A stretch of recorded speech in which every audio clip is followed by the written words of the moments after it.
So I would say the more you can study the biblical text, the more you can understand the language of it, the more you can appreciate the context, the more you will see God at work.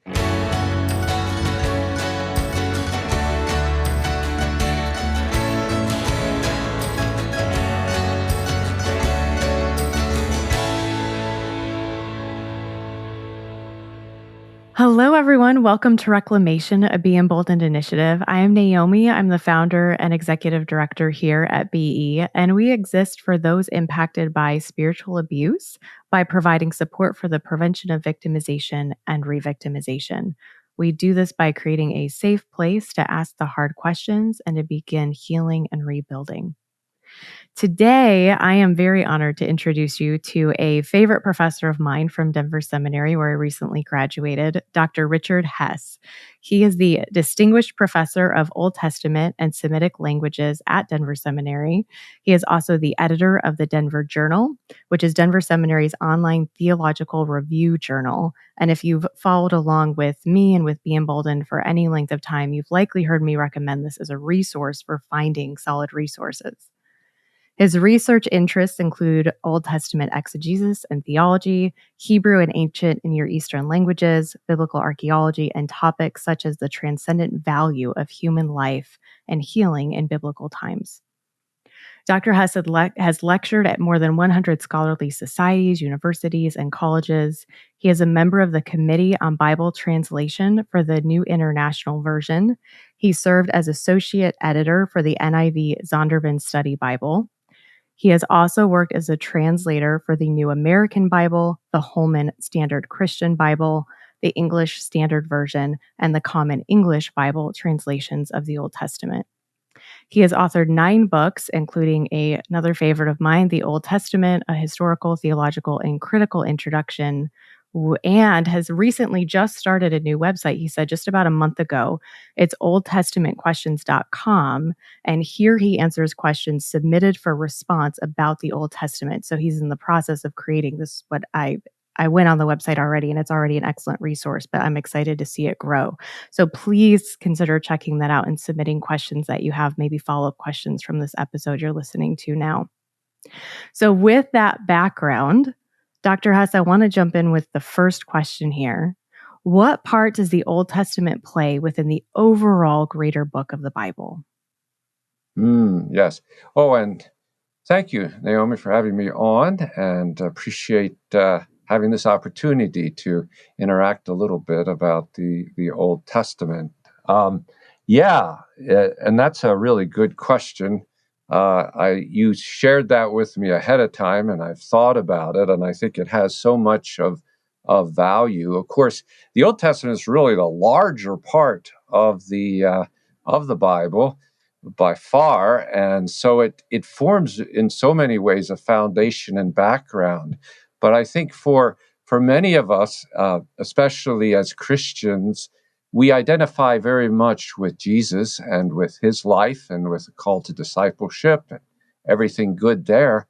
But it's harder to identify with the Old Testament.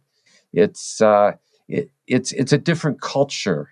It's a different context in many ways, and a lot of what it has to say. It says strange things, and it's such a big book full of a jumble of different bits and pieces of information. And so it's a bit more foreign to us. And although Jesus is portrayed there, he's not doing and saying things like he is in the Gospels. He's not so much alive as we can identify with him there. Although I would say he is in some ways more special and more portrayed in the Old Testament than in the New. But I think to begin to answer that question, what part does it play? We have to see it first as a challenge, and both a challenge and an opportunity to kind of explore this world, because here is a story about who we are as created by God, who God is. Is he mean and nasty? Is he nice? And what kind of a God are we talking about? And what is that relationship? What is it that he has provided? And all of this forms a background for the New Testament, the story of salvation there that is so important. But it also continues to speak to us today, because behind all this is a sense that God created us because he loved us, and he still loves us, and he will love us no matter what. And that love is already there in the Old Testament, and it becomes part of an understanding of God's continued work with us, and really the whole basis behind salvation. So those are just some general reflections. Something you just said that stands out to me that I know our audience really struggles with is you mentioned how you really see Jesus in the Old Testament, and I can't remember exactly how you just phrased it, but would you be able to expand on that a little bit for people because it's so often missed? Yeah, no, it is. You're right, and yet Jesus is there. On the one hand, we can talk a bit about how there is a presentation of what Jesus will, who he will be, and what he will do for us in the prophets. And they look forward to a coming of one, a sign, as Isaiah speaks in Isaiah 7:14. The Lord will give you a sign: a virgin will conceive and give birth to a child, and you shall call, and he will be called Emmanuel, God with us. And Micah 5:2, and the prophecy of coming from Bethlehem, and just a variety of things like this. And then you look further, and you see prophecies about one who will come, and he will do miracles and wonders, but also that Jesus will, in fact, as the suffering servant, come, and as Isaiah 53 says, he will suffer even though he had done nothing wrong. He will die. And Isaiah 53 ends by talking about a life beyond death. And I really believe that, you can go through a lot of the New Testament epistles and things and study about the significance of Jesus in terms of his death and what it means and his resurrection. But it's already there in a kind of a nutshell in the Old Testament, in Isaiah 53 and in some of the other prophecies. But I want to say even more, I think, profoundly and importantly, is the presence of Jesus when we come to the book of the Psalms. The Psalms are filled with interactions between the psalmist and God, and dealing with problems in life and crying out to God. Many of the Psalms, more than any other group, are laments, are weeping before God and asking for help in the midst of struggle. And then again and again, they end with the expectation or even the satisfaction of knowing that God has come and is present and is in one way or another helping. But there are also psalms of praise, there are psalms of joy, there are psalms that cover every aspect of life. And we could talk about these at length, but I mention these for a very special reason.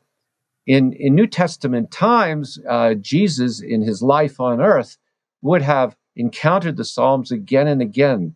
The Psalms would have been his hymn book of singing praises to God. They would have been his prayer book of praying before God and encountering God.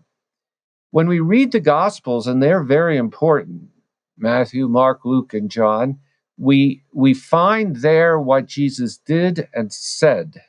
And that's good, and that's valuable. But when we come to the Psalms, we find what he thought and felt. We find an interior life of Jesus. And if we truly desire to understand him and to know him and to live the life that he calls us to live like him as a disciple of his, then we go to the Psalms. We go to the Psalms and we let them be our prayer book, our hymn book, our way by which we may participate with him in that world of feeling, emotion, thinking that he knew. Mm.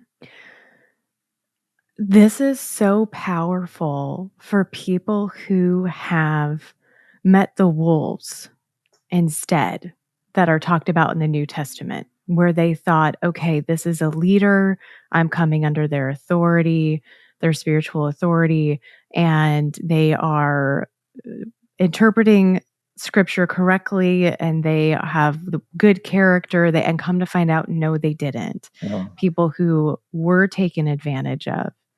And they can walk away feeling like, well, emotions aren't good and maybe I can't tell God, or I shouldn't get angry, or I shouldn't grieve, and I shouldn't, because they've been told so many things that just don't align with scripture. And so how you just compare that to, no, this is the internal of Christ. And something I've pointed out to people before is, the Psalms aren't in the Bible because they're showing us what not to do. They're not examples of, no, don't do this. This isn't okay. No, they're in there because they're modeling for us. And the Lord isn't responding by saying, shut up, pull yourself up, get it together. No, just move forward. That's not the response. It's I really appreciate how you just spoke to this. Mm-hmm. Mm-hmm. Yeah. Yeah. It comes again and again. There's no one in the Old Testament, no person for whom we don't see who in one way or another doesn't come short, doesn't sin, doesn't fail.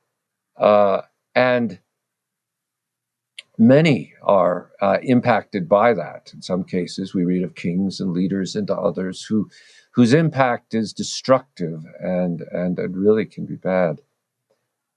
But the interesting thing that I keep coming and encountering with the stories and scriptures and in the Psalms of the Old Testament is that for those who recognize that they have done wrong, or even who recognize simply they are in need of a savior, that God never says no.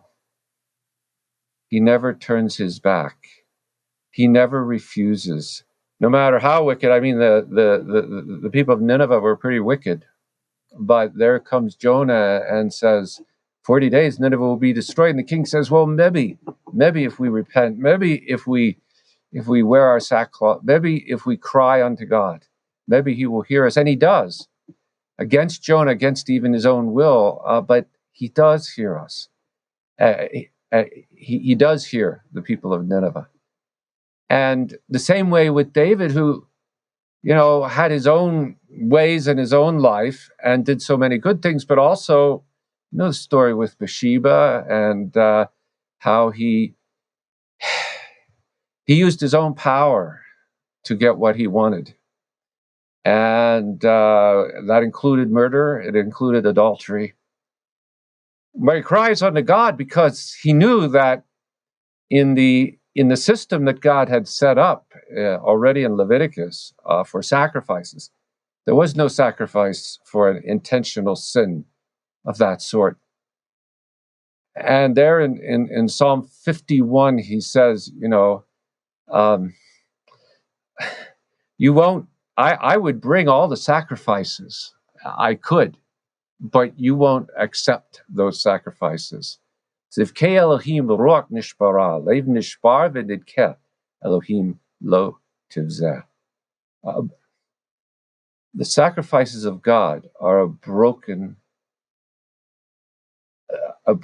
spirit, a broken and contrite heart, O God, you will not despise. And that's all he had in that situation, and that's all he could bring.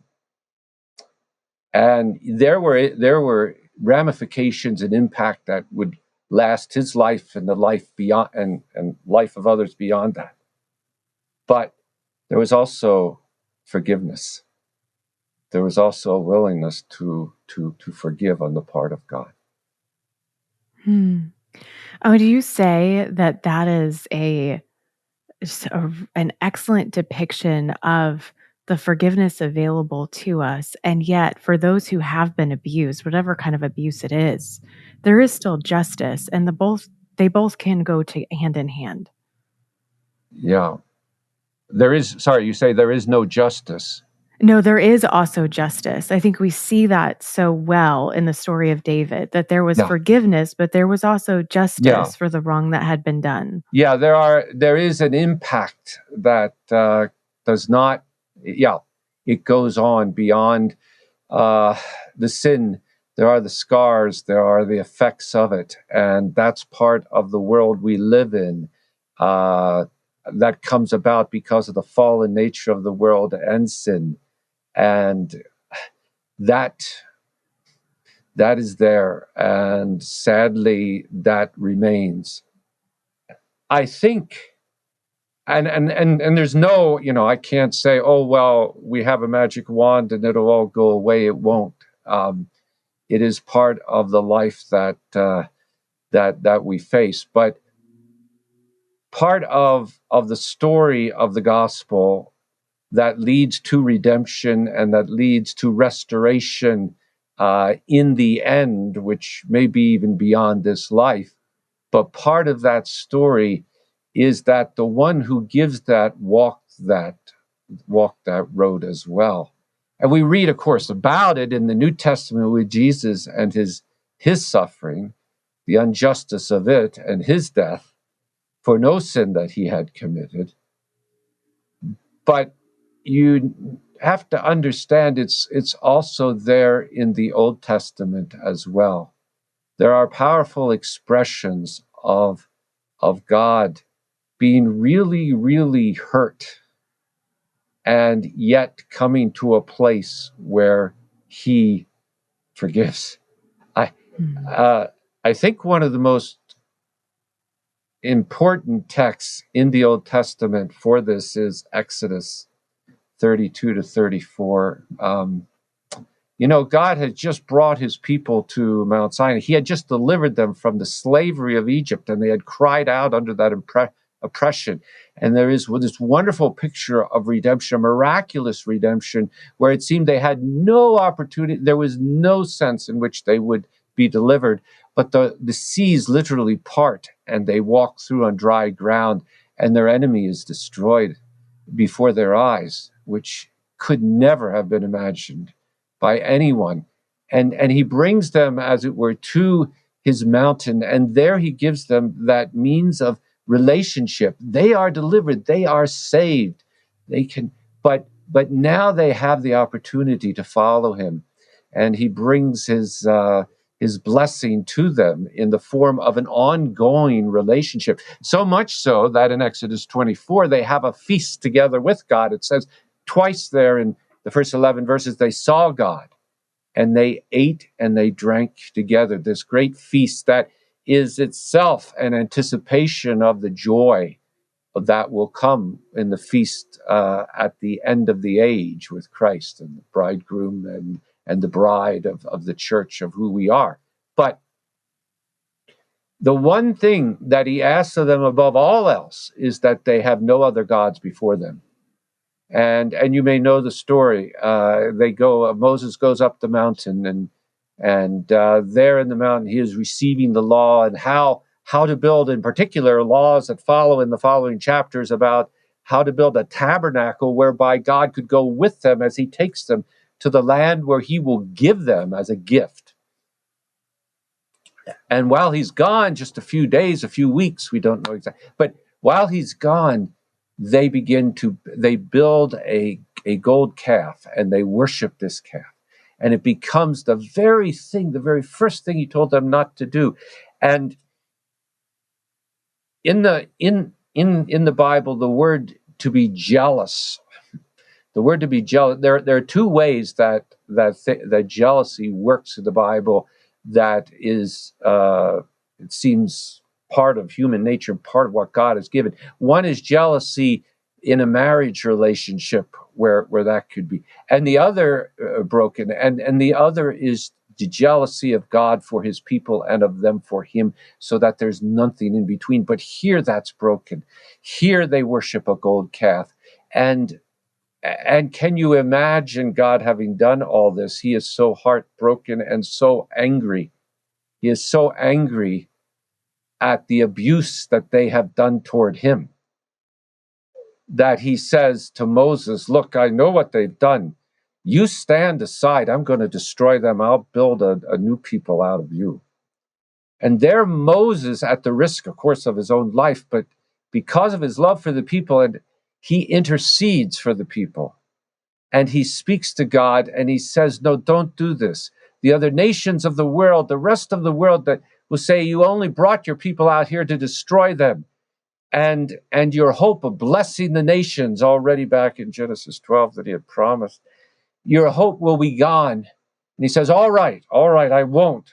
But I'm still hurt to the depths of his heart. And what he does is he says, all right, I won't, but you lead them into the I don't want to go with them. I don't want to have anything to do with them. And Moses says those famous words, if you do not go with us, we will not go. And there is a real sense in which God is persuaded to once again come back into a relationship with his people. And I'm not saying that that's true of everyone in terms of an abusive situation, but I want you to see that we serve a God who has gone through these kinds of experiences. The depth of God's heart and the forgiveness of them is so powerful that it's there in the Old Testament.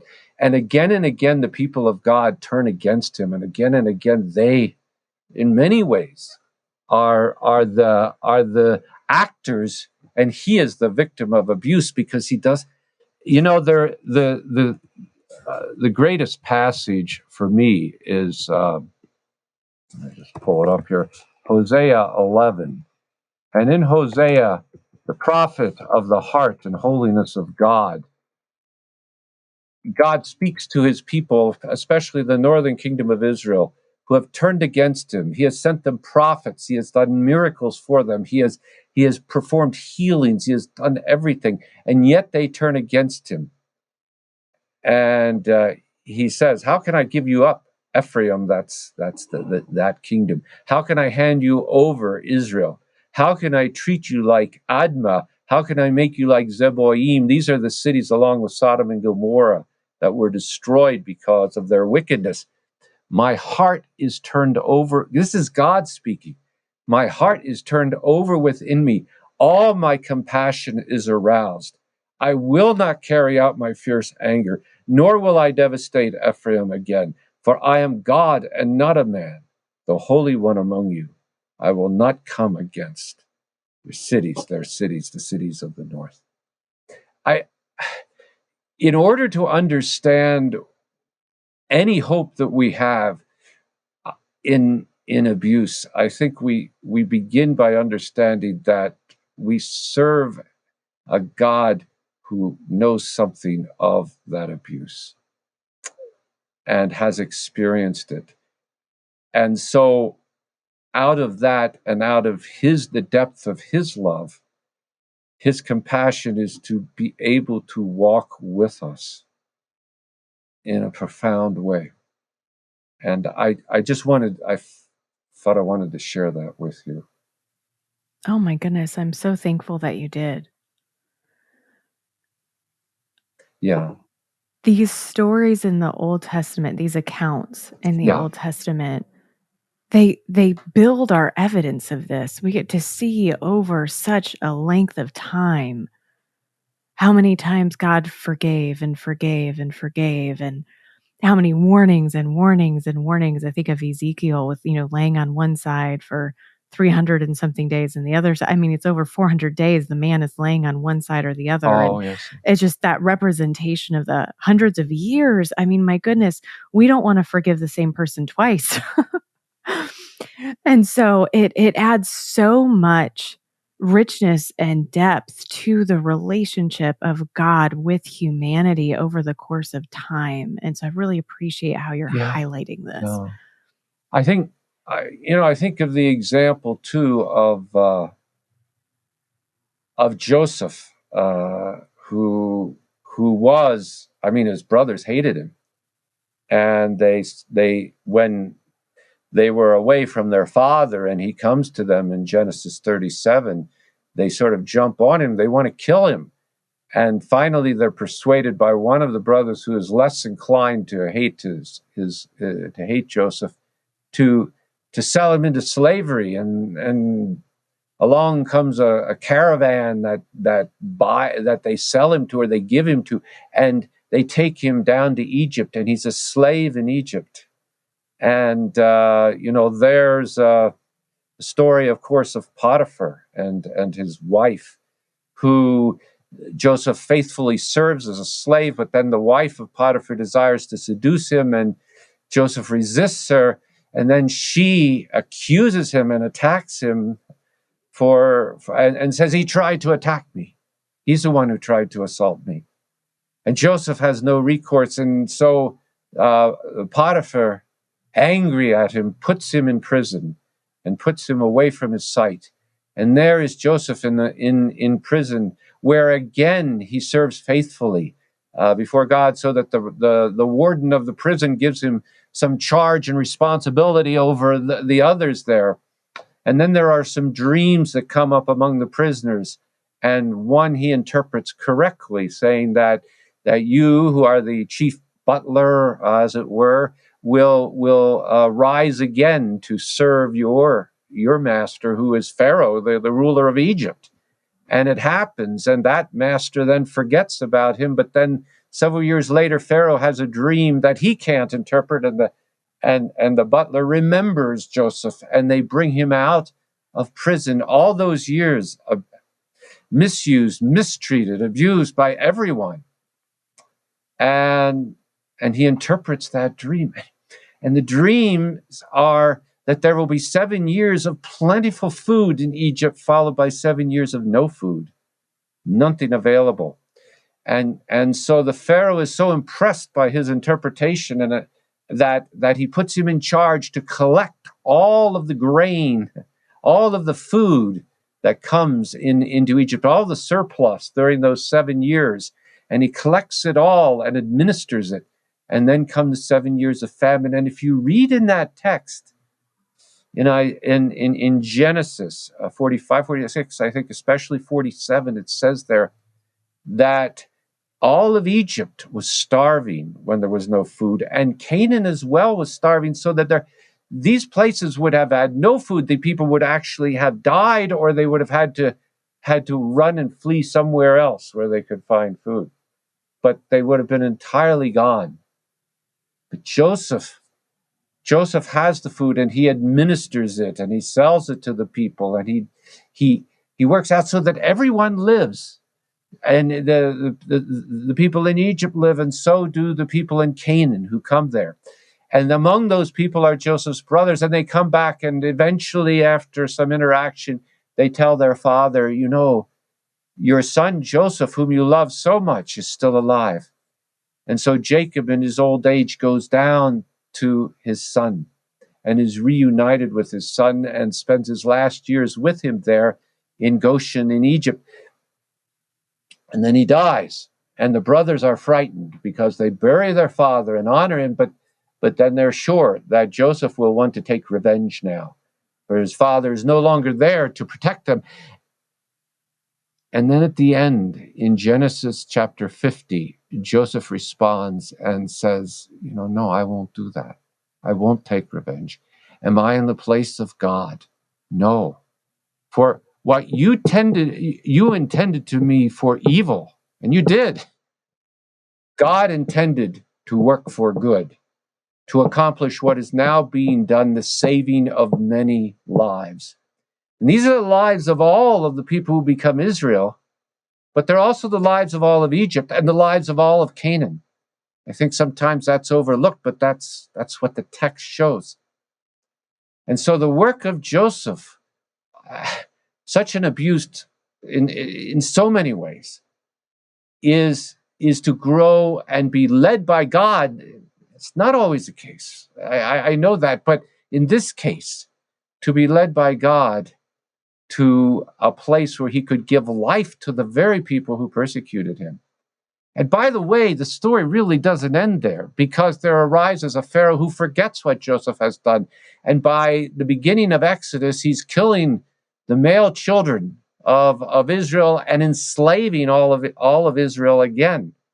And so they're back into, or not again, but they're back into being persecuted and enslaved. And in the north, when they leave Egypt, the Canaanites also come against them and sort of gang up against them in large coalitions of armies in Joshua 10 and 11 who would wipe out all of Israel, except that God preserves them and keeps them alive miraculously.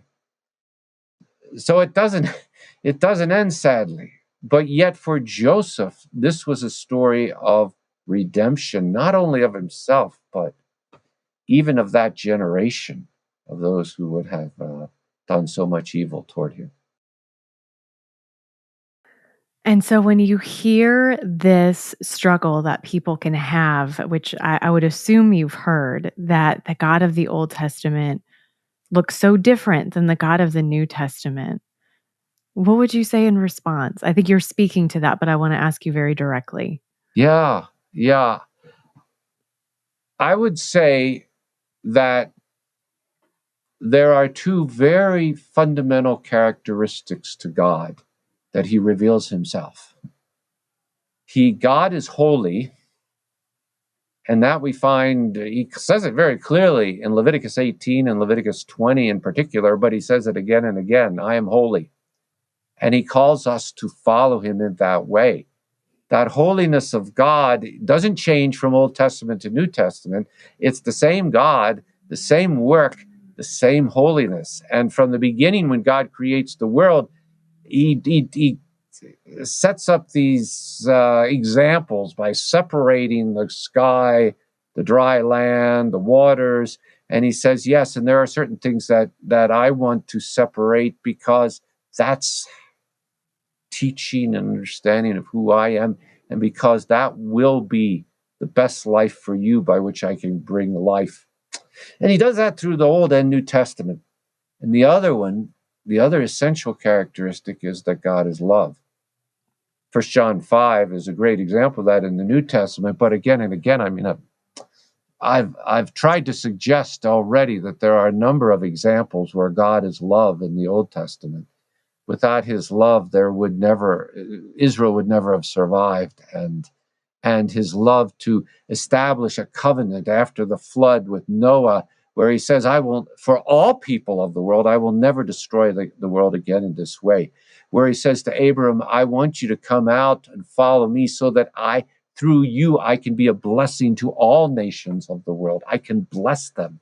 And Israel, in his covenant there at that mountain at Sinai, says, I want to bless you, and I want you to be a priesthood so that through you all nations will be blessed. And with David, as king, he says, through you, I will bring one who will come, and there will always be someone to rule over my people from your line. And ultimately, that is Jesus himself who comes. So there is this love of God that is there, and this holiness of God that is there, because God is not equal to the world. He is not the world. He is separate from the world. And in some sense, that's what he calls us to as well, which is tough. It's difficult because God is able to bring love and holiness together perfectly, and we are not. We fail. And going back to the Garden of Eden in the beginning in Genesis, all of the sins are part of that failure to understand what God calls us to. The holiness has to include a respect for other people and for who you are, who I am, our ability to choose and to make decisions and not to be forced into things that we don't want. And yet the love of God includes that forgiveness and that power. And it's there in the Old Testament. Again and again, he forgives Israel. Again and again, he forgives the people of even the Assyrians in Nineveh. And you have this wonderful story. You know the story in the prophet Hosea. Hosea is called by God to marry a woman named Gomer. This woman is we don't know exactly her story, but as one person has said, she is a woman with a past, and she comes into this married relationship, and he loves her. But as the chapter goes on, by the end of chapter 1 and into chapter 2 and the beginning of chapter 3, Gomer has left Hosea, and she has gone out, and she has become involved with lots of other men and involved in all kinds of ways. And she has been reduced to the status of a slave. And God says to Hosea, you go out again, you find Gomer, and you buy her back. And that's what he does. And the story is so profound because it says there, he bought her for so many shekels or whatever it is in terms of silver, but also for barley and other things. There are these additional units. And you can imagine Hosea, who was not a rich man, going back and cleaning out his bank account, and then taking what was ever left as well in his house, gathering it together and bringing it there to buy back Gomer. And he buys her back and brings her back into his house. And he says, we will remain apart for a certain period of time so that we can again grow to trust one another in that relationship before, but then we will come together again. And God says, this story that you have lived is my story, because that's exactly what Israel has done to me. It has turned against me, even though I loved it. And the people of God have gone away. And now I am going out and I will buy them back from that exile that they have gone into. And I will bring them back and I will love them again. Because my love has never departed, is never left, but I will show that love to them again. So yeah, there is a God of love in the Old Testament. There is one there. And there is a God of holiness in the New Testament. You just read Revelation. Mm-hmm. But yeah.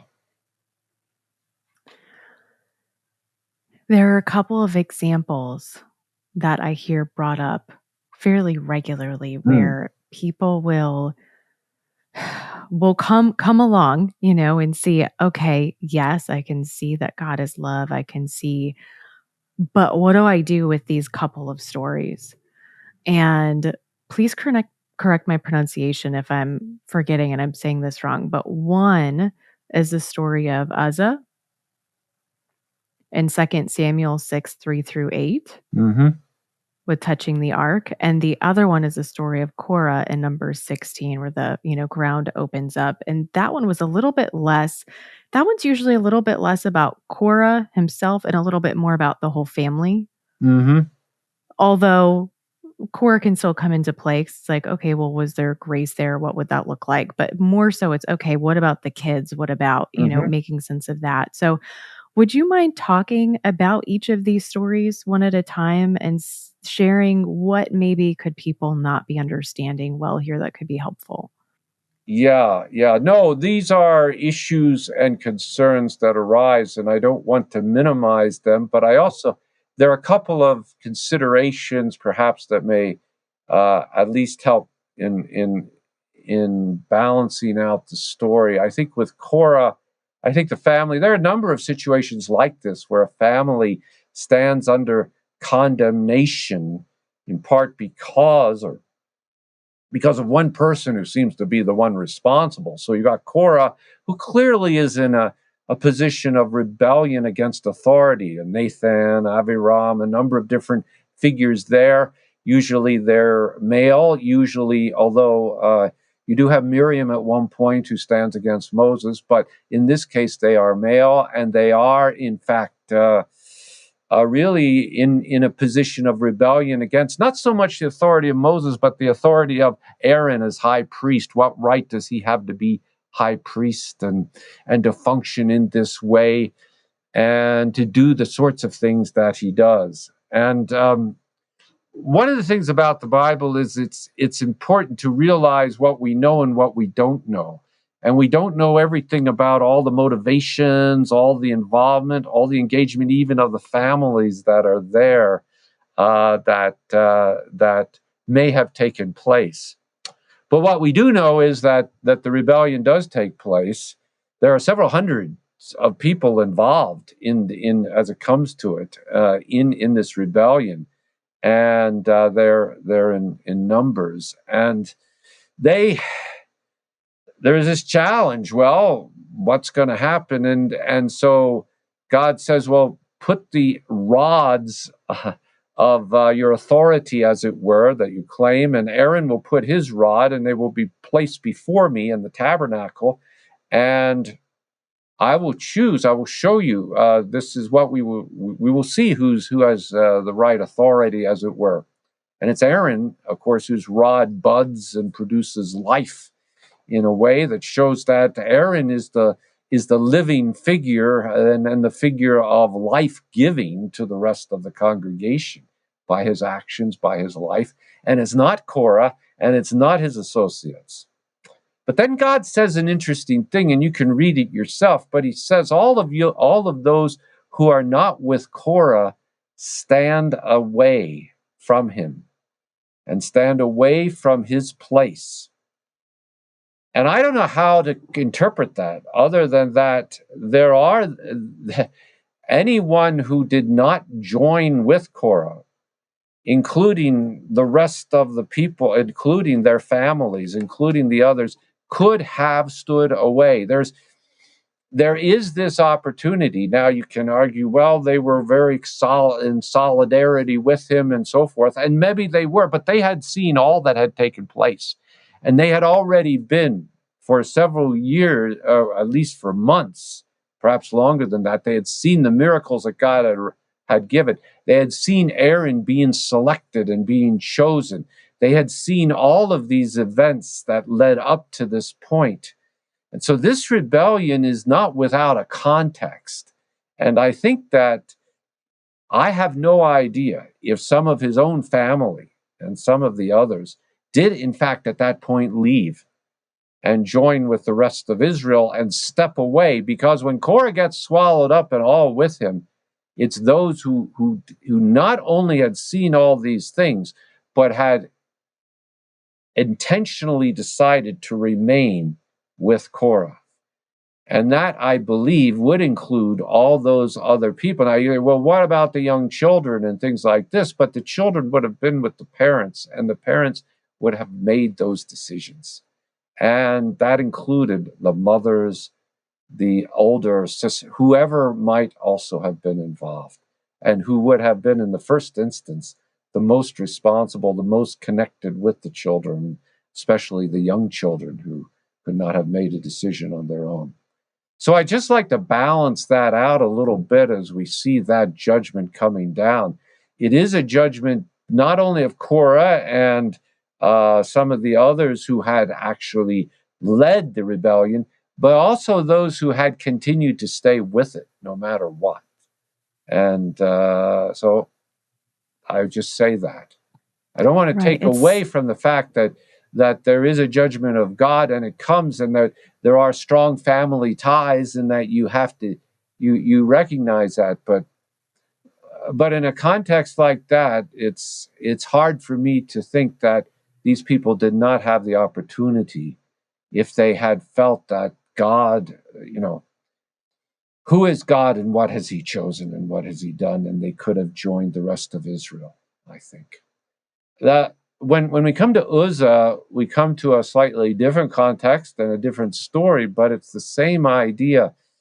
There is a picture there in 1 Samuel, and then it comes into 2 Samuel 6, which is the story of Uzzah, of the Ark of the Covenant of God. And the Ark of the Covenant of God is a sort of a box of gold. And that ark represents the presence of God among his people. But it's not a guaranteed surety. There's a real sense in which Israel here puts God in a box and is always in danger of this. You go back to the opening chapters of 1 Samuel and you see the sons of Eli, the sons of Eli, who are, Eli's the priest.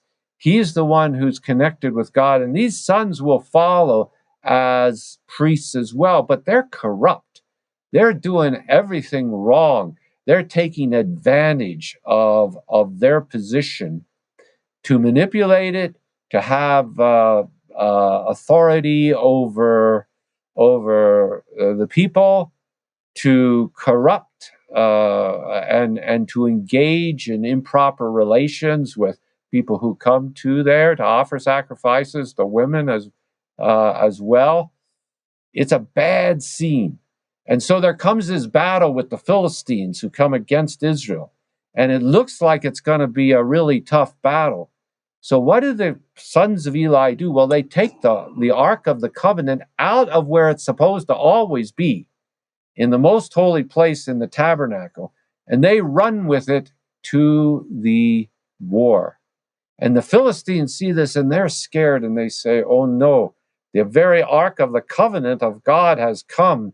Now surely God will fight for them, but he doesn't, because God will not be manipulated in this way. He will not be abused in this way, and he will not be turned against his will by anybody, including the sons of the high priest. And so the sons of the high priest are killed. Israel loses that battle, and the ark is taken into the hands of the Philistines. And they take it into their most holy place, into their temple, and there they worship the image Dagon. And so it's put in with Dagon as though Dagon is now Lord over the Ark of the Covenant of God, but it doesn't work that way for them either. You can't put God in a box and decide what you will do with him. And so the Philistines wake up, and Dagon, the statue's fallen down, and his feet and his arms and legs, everything is broken. Is not good. This can't be God, the right thing. So they take the Ark of the Covenant out and they move it around from city to city among the Philistines. And in the end, finally, they say, everywhere we go, there are problems. The last place we've come now, people are getting tumors and other things, and they're dying. We don't want this. This is clearly a curse of the God of Israel. So say, okay, we will get rid. What can we do with this? Well, let's get rid of it and send it back to Israel. So they send it back to Israel on a cart with oxen. They send gold gifts and special shapes of the tumors and other things. And this is the way the Philistines and the Greeks tend to do it. They even do it today in that cultural tradition. But anyway, they send it back with all of these images or all of these objects, and it goes back, and it comes to the men of Beth Shemesh, which is where, and 70 of them are killed because they mistreat the ark. Now, by that point, it's pretty clear that the Ark of the Covenant is something that's very sacred and very holy, and you can't manipulate it and abuse it, and you got to be really, really careful with how you treat it. You don't touch the ark. If you want to die, that's a good way to do that. There are poles and other ways by which you carry the ark, which they were instructed to do all the way back in Exodus concerning how it was to be built and what was to be done. And there were certain things you were to do in terms of handling it. And so it goes and it stays for 20 years, in Kiryat Yearim, which is west of Jerusalem. There's a place called Kiryat Yearim, which is probably close by. You can visit it today. It's a town, but it stays there, and it's carefully kept there among and reserved and blessed, and the house anyway, and so the people are blessed. And David comes along 20 years later after this event, or so. And he says, well, I want to bring this back to Jerusalem. We want to build a temple. We want God. And so David comes down, and there's all kinds of celebration, and they pick up the ark properly. They set it on a cart with drawn by oxen, and they take that very carefully with them, and they're moving it to Jerusalem, where it will ultimately come and rest. But along the way, the oxen stumble, and a man named Uzzah reaches out his hand to steady the ark. Now, you would think just by itself that would be a good thing, but all of the lesson up until this point has been that there is a holy God, and you don't just touch the ark. You don't do that. And so the way I would think in which it would be to steady it would have been to grab hold of the poles and to take those poles in such a way as to steady it. But that is not what Uzzah did. He sort of dared to touch the ark, knowing all that he had known. And in that place at that time, it was not to be done. And in this case, he died as a result of it. The result of touching the ark. It made David so angry that he went off and he stopped the whole procession at that point. And the ark actually stayed with a man called Obed-Edom there at his house. And it says, for the years that it was there, God blessed Obed-Edom, or the days, or however long it was there. We're not sure exactly, but God blessed him.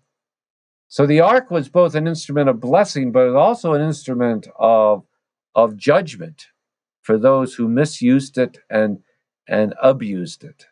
And finally, it comes before God, and it comes into, and David does finally take it and bring it into Jerusalem with lots of rejoicing and praise once he gets over that anger that he has. But that's the way God is. You know, in the New Testament, we're told that we have the opportunity to come before God in a truly intimate relationship and call him our Father. And even at one point they say Abba, Father. And Abba, yes, it's sometimes translated daddy, that we can call him in this kind of a close relationship. But it's daddy in the sense of a closeness and an openness as a daughter or as a son.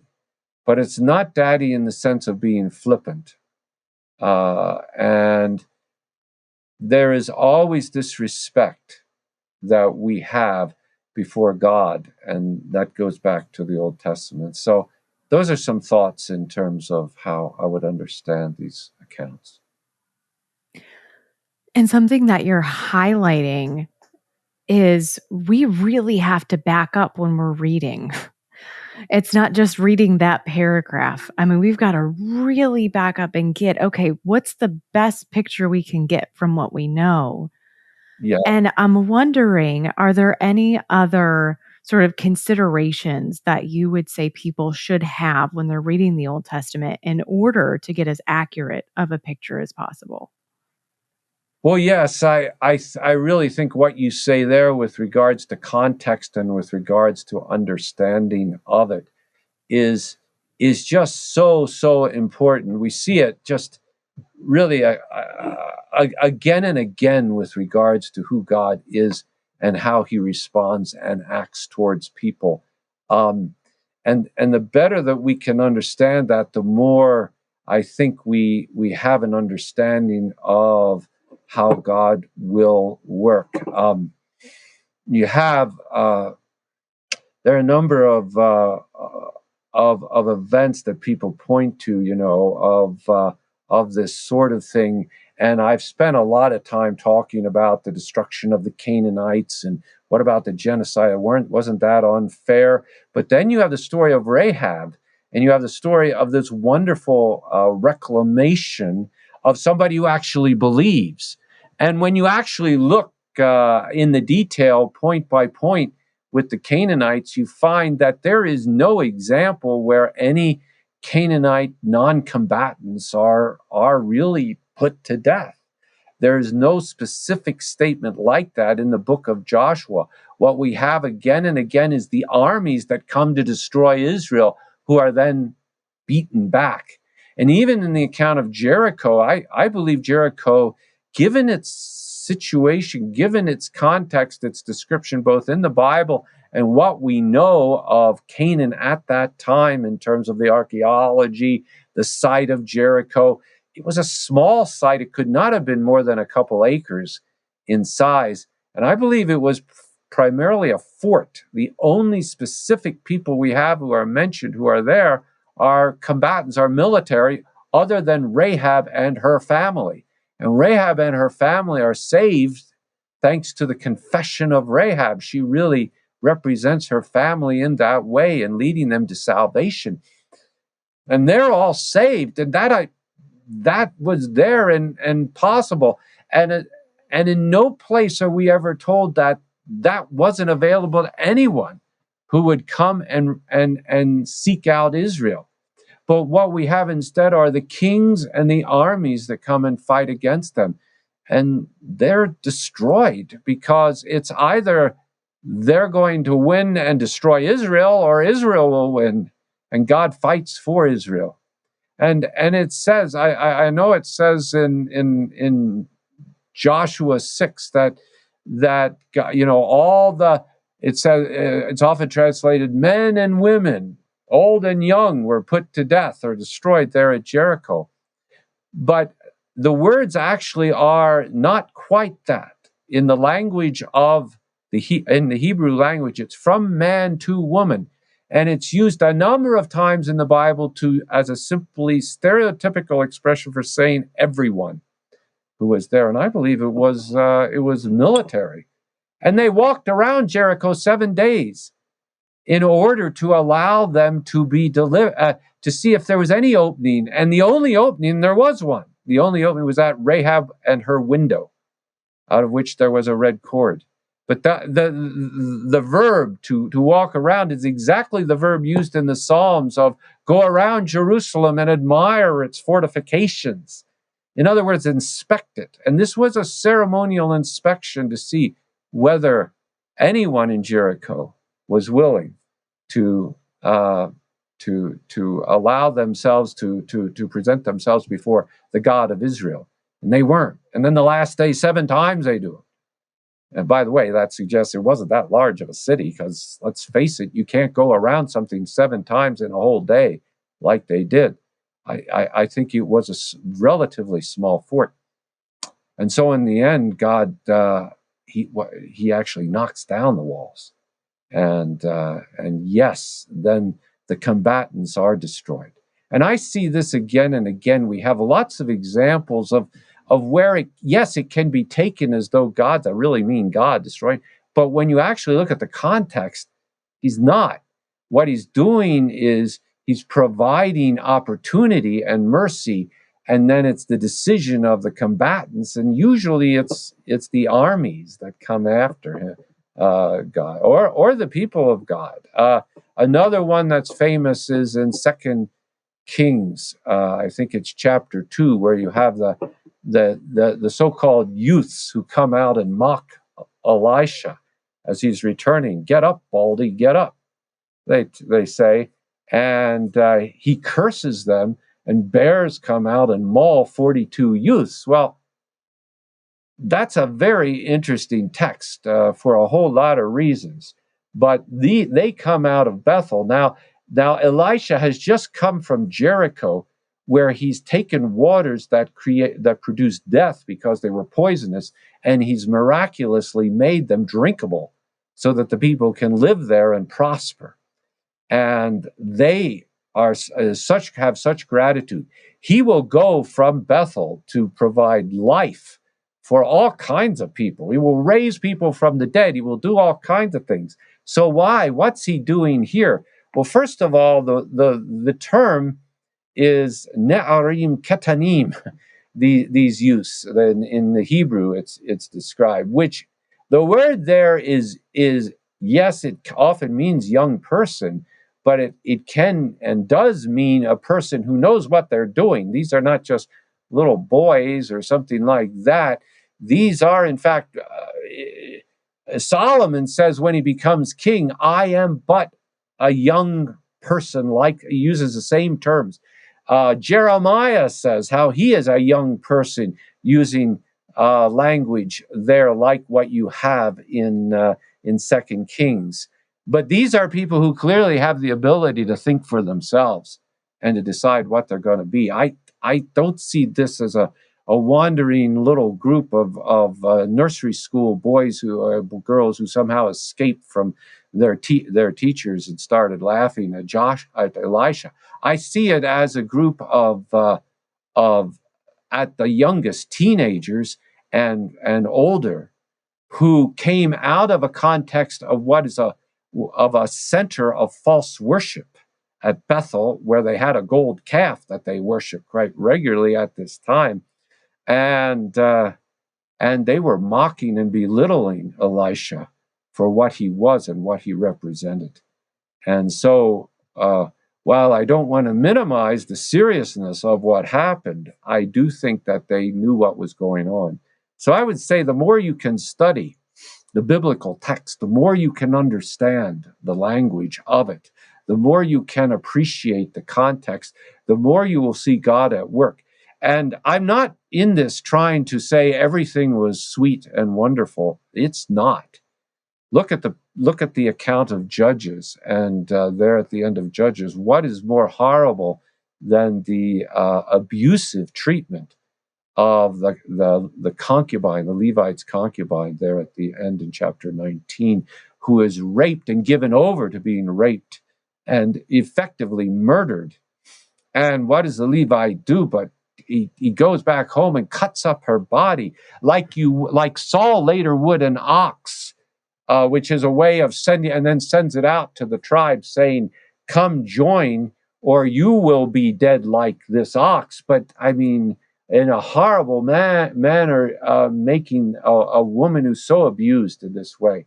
I cannot imagine a worse treatment in a book that starts out with a figure of women like Oxa negotiating with Caleb for water rights for her family, that has Deborah, who is a leader and an honored woman in Israel, that has Yael, or Jael, as she's sometimes called, who fights for Israel, even though she is the wife of a Kenite and not even an Israelite, and kills Sisera, the general who was going after Israel to destroy it.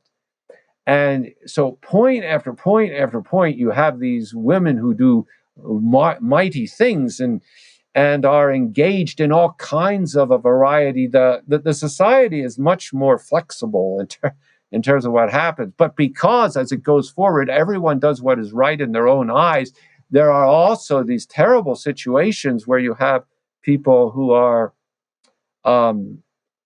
doing their own thing and abusing others. And that's the example in Judges 19. There is no greater one than that. And what did the tribes? They come together, and rather than saying, well, bring out the men who did this so that we can kill them or execute judgment on them, the Benjaminites, who are the tribe of which Gibeah was part of where all of these terrible things took place, say, no, we won't. We will fight against you. And so you have the Benjaminites against everybody else in Israel, and you have a civil war. And in the end, the Benjaminites are almost entirely wiped out. There's a few hundred of them left. And the Israelites say, well, we don't want a tribe to be entirely lost. So you Benjaminites, you can go over to Jabesh Gilead across the Jordan River, because nobody came from Jabesh Gilead to help us. You can kill the people there, and you can take their virgins, their daughters, and you can make them wives for yourself. And that's what they do. And then there still aren't enough wives, so they allow them to go and basically kidnap women at Shiloh when a festival takes place, so that there would be wives.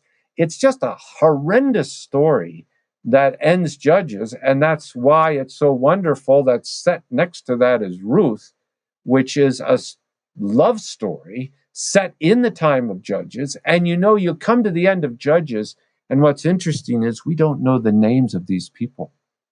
There are no names given to the Levite, his concubine, the people who are fighting one versus the other. It's anonymous. These people have it's almost as though they have surrendered their identity or have it taken from them in the case of the concubine. But I mean, in these other cases, they have just given it up. They no longer have an identity. And so that's how that civil war is degenerated. But then on the other side, in the story of Ruth, read the first 5 verses of Ruth, and you have name after name after name.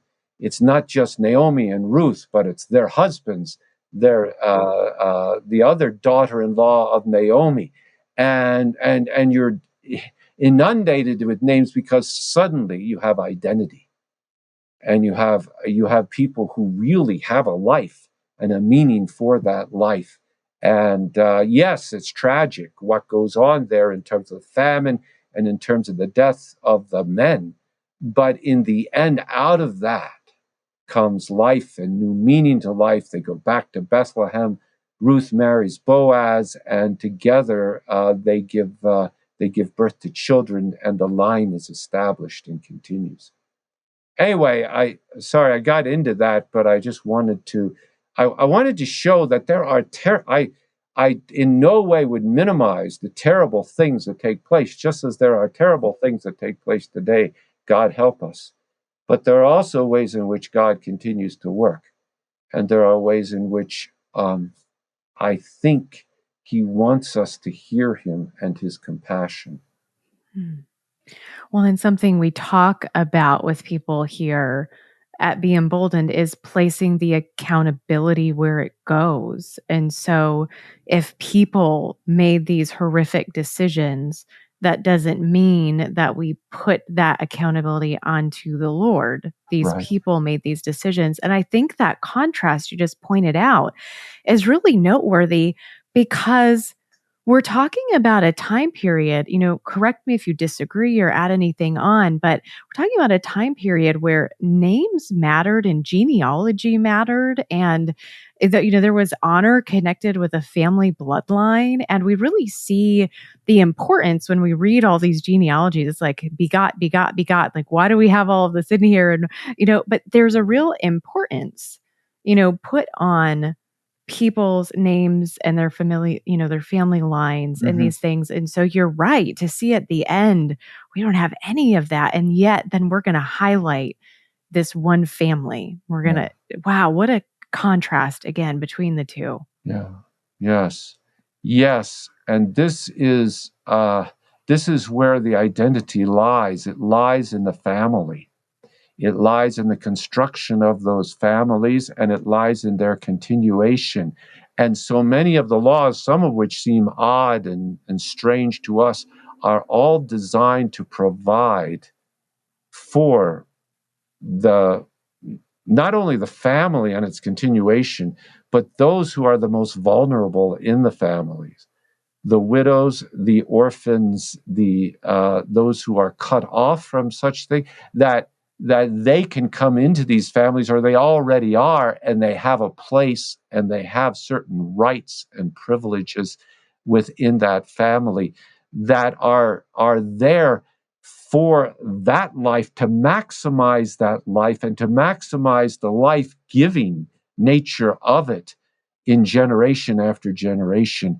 I mean, in one sense, you think of like the woman caught in adultery in the New Testament, but you think in the Old Testament of a figure like Rahab, who is described as a prostitute, who is described as one who many would despise, and yet she is the one who gives what I believe in Joshua 2, verses 9 to 11, is the most profound confession of faith virtually in the whole Old Testament.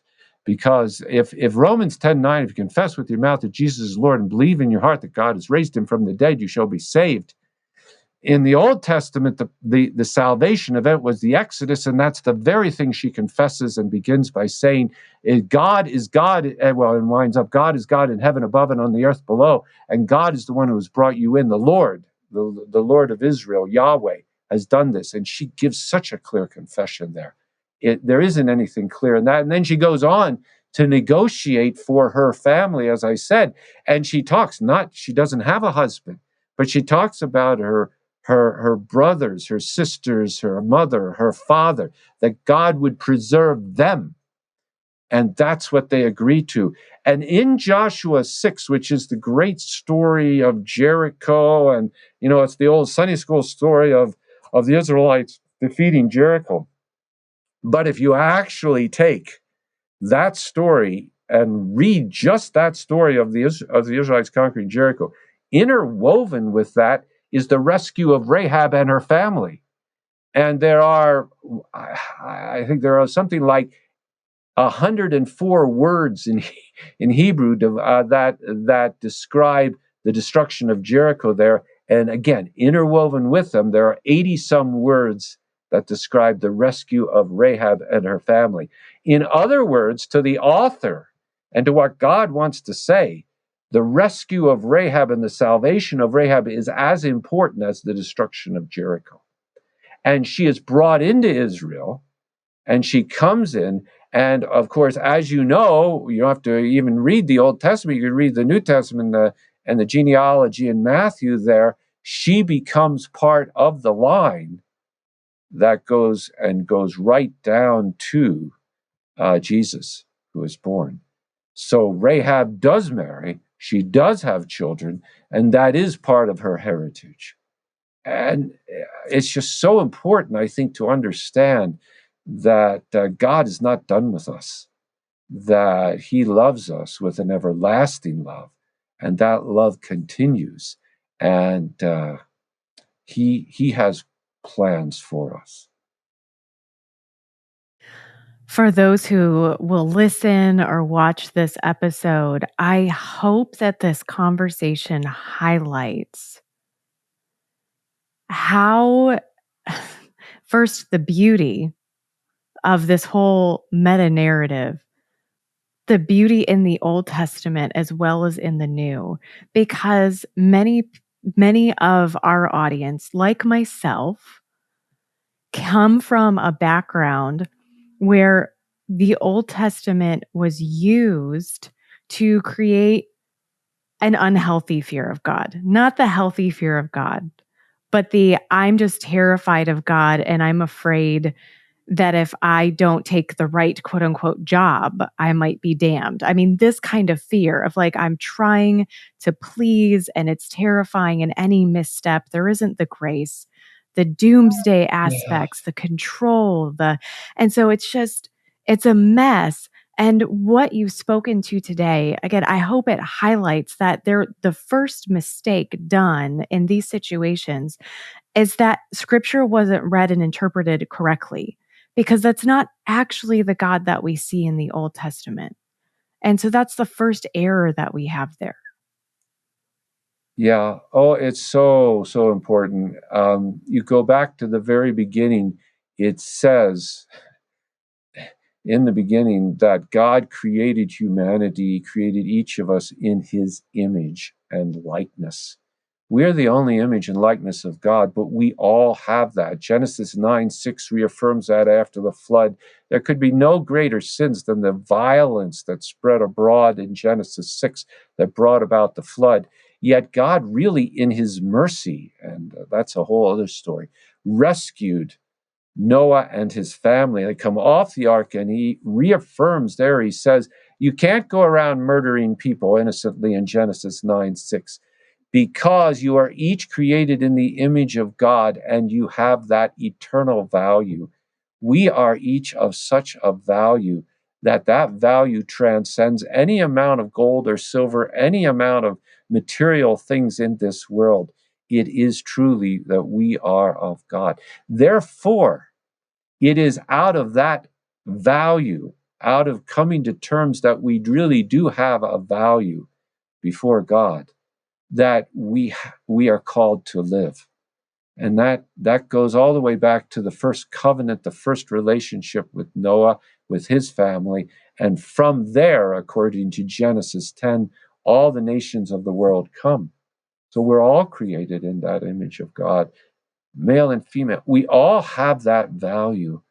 And it is out of that value that we first recognize, in a sense, it's, loving ourselves, coming to accept that we really are of worth before God, of such worth that we can begin to receive the love of God and then receive the love and love others.